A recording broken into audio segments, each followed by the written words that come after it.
దేశం అభివృద్ధి చెందాలంటే ముందుగా గ్రామాలు ప్రగతిని సాధించాల్సిన అవసరం ఉందని మహబూబ్ నగర్ ఎంపీ డీకే అరుణ అన్నారు. నాగర్ కర్నూల్ జిల్లా ఊరుకొండ మండలం మాదారం గ్రామంలో సామాజిక శుద్ధ జల యంత్రాన్ని ప్రారంభించిన అనంతరం ఆమె మాట్లాడారు. కేంద్ర ప్రభుత్వం అమలు చేస్తున్న వికసిత్ భారత్ జీరామ్జీ కార్యక్రమం ద్వారా గ్రామాల్లో ఉన్న సమస్యలను గుర్తించి గ్రామ సభల ఆమోదంతో పేద ప్రజలకు ఉపాధి కల్పిస్తూ అభివృద్ధి పనులు చేపడుతున్నట్లు తెలిపారు.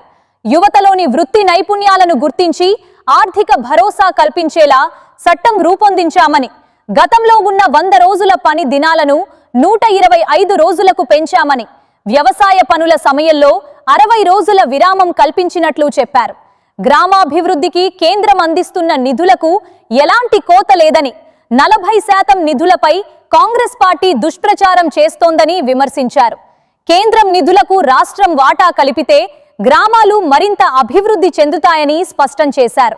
ఈ సందర్భంగా వివిధ పార్టీల నుంచి పలువురు బీజేపీలో చేరగా ఈ కార్యక్రమంలో బీజేపీ రాష్ట్ర నాయకులు ముచ్చర్ల జనార్దన్ రెడ్డి తదితరులు పాల్గొన్నారు.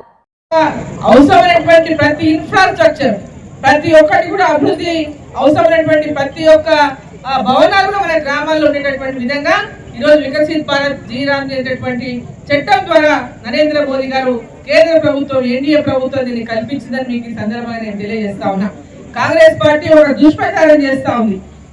ఏమనంటే కాంగ్రెస్ పార్టీ వికసిత్ భారత్, ఈరోజు వికసిత్ భారత్ పేరు పెట్టినందుకు అంటే వికసిత్ భారత్ అనేది 2047 అంటే మనకు స్వతంత్రం వచ్చి 100 ఏళ్ళు పూర్తయితాయి. 2047కి 100 ఏళ్ళు పూర్తయినాటికి మన భారతదేశం ప్రపంచ దేశాలన్నింటిలో కల్లా కూడా అభివృద్ధి చెందిన దేశంగా తీర్చిదిద్దాలనేటువంటి ఒక లక్ష్యంతో ఈరోజు నరేంద్ర మోదీ గారు ఈరోజు ఆ లక్ష్యాన్ని ముందర పెట్టుకొని ముందుకు పోతున్నారు.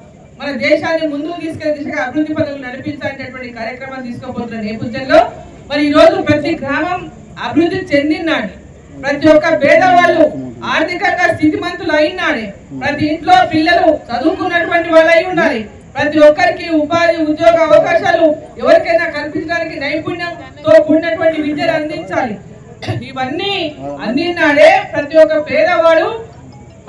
పేదవాడు ఆర్థికంగా స్తోమత కలిగినప్పుడే ఆ గ్రామాల అభివృద్ధి చెందుతాయి, అప్పుడే ఆ దేశం అభివృద్ధి చెందుతుంది. కాబట్టి ఈరోజు ఆ లక్ష్యంతో